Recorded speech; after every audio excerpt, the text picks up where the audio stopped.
What if I told you that this bacteria, which can potentially give you explosive diarrhea, is one of the most important biological 3D printers out there? Let me explain.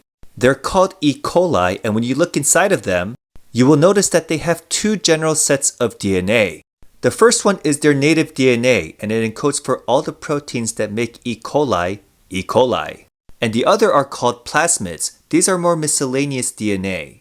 But what's special about plasmids is its genetic code that bacteria can share with one another. And sometimes they code for a protein that gives a survival advantage to the bacteria.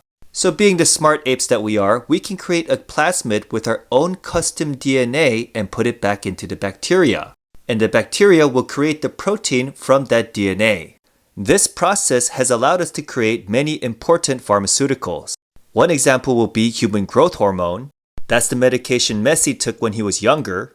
The other one would be Neupogen. This tells your body to make more white blood cells. And last but not least, the one that everyone will recognize, insulin.